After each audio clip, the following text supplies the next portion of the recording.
Hello and welcome to not another Eurovision Song Contest. Not so much a title, more a cry for help.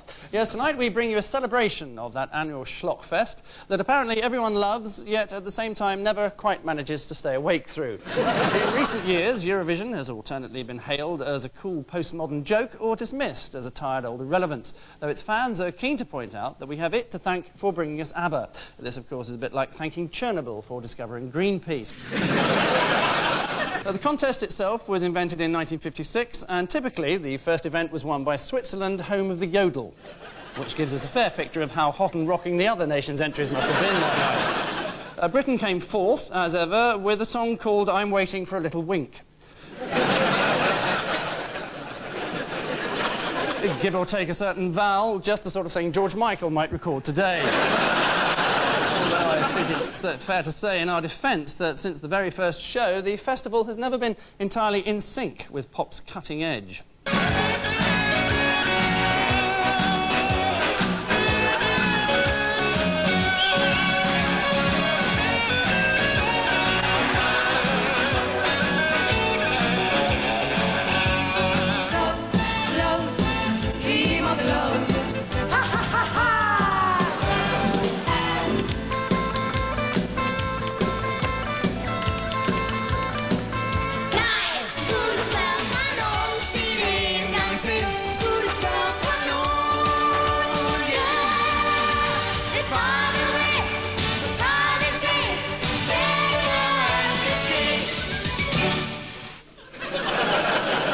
Yes. No matter how desperately it tries to keep up with changes or trends in contemporary music, dear old Eurovision fits into the funky modern scene about as seamlessly as Prince Charles at a Limp Bizkit concert. Every year, viewers in their millions tune in to watch this competition. Tonight, we ask the question, why? One might further ask why Britain, in particular, bothers. Why is it that year after year, the United Kingdom, birthplace of the Beatles, puts its musical reputation on the line by competing with, amongst others, Austria, birthplace of Das Holzen Tischfumsetten.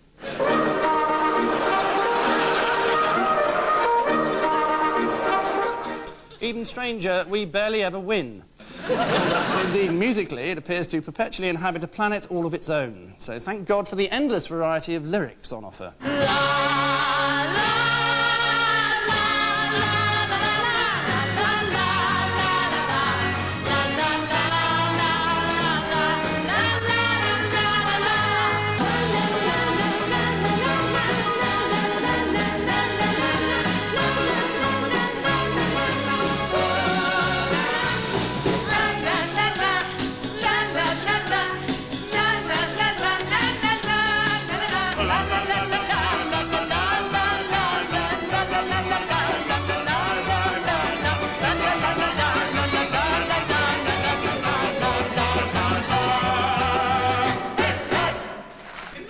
Finland, they're boldly adding a couple of hey-heys after their chorus of 37 la-las.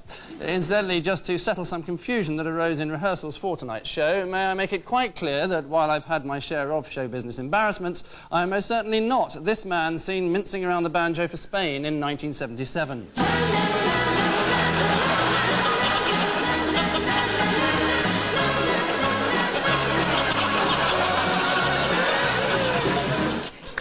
But thanks to my production team for thinking I looked so hysterically similar to him that I needed to point it out. Of course, the greatest irony about Eurovision is that despite its screaming naffness, it does genuinely believe itself to be somewhat of a classy affair.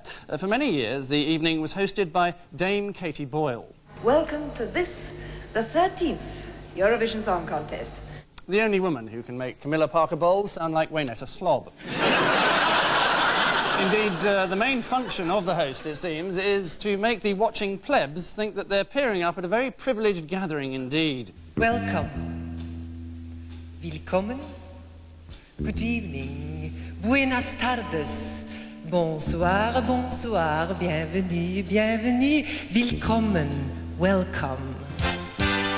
Soon we will know who will be the best in the Eurovision Song Contest.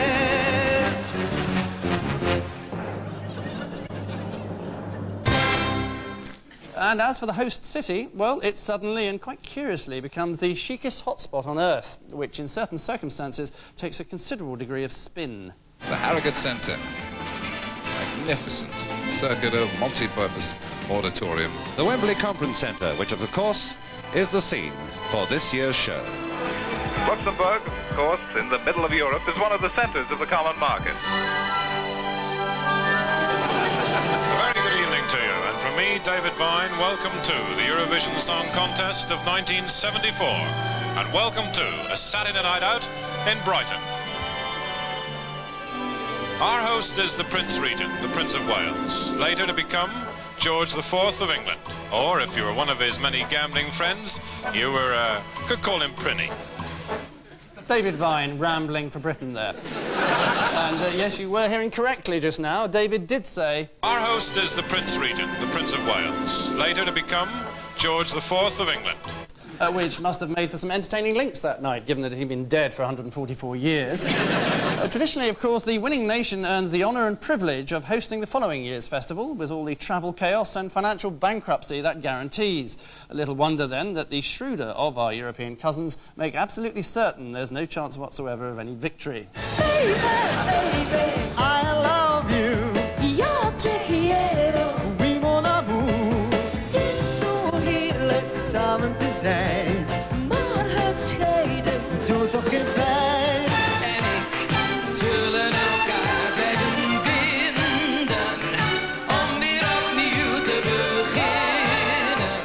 Het heeft in de sterren gestaan.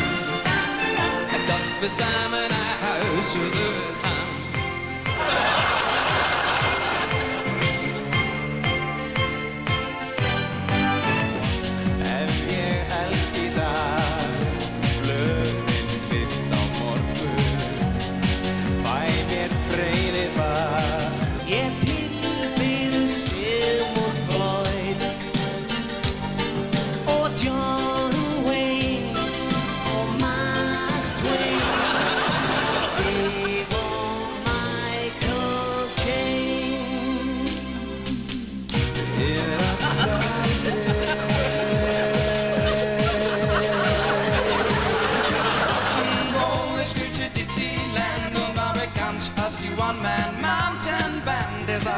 Lucia allein ist die Welt voll Musik, sie gibt mir alles und vergisst mich nie.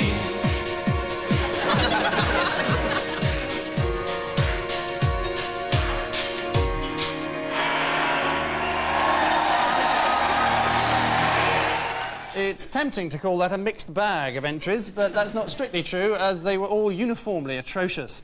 And while it's a fact that many groups are hurriedly formed for this big night and break up equally swiftly afterwards, one rarely gets the chance to see a man whose very moustache is in the act of splitting up live on air.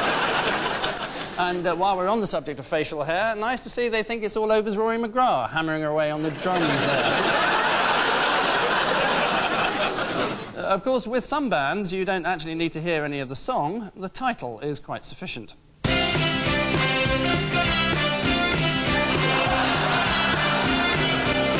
Don't even begin to ask. Strange that we've never seen hide nor hair of Kiki Danielsson since. Fame chose not to beckon the creator of Bra Vibrationer. Of course, over the years, Eurovision has managed to feature quite a number of famous faces, and make that famous red faces.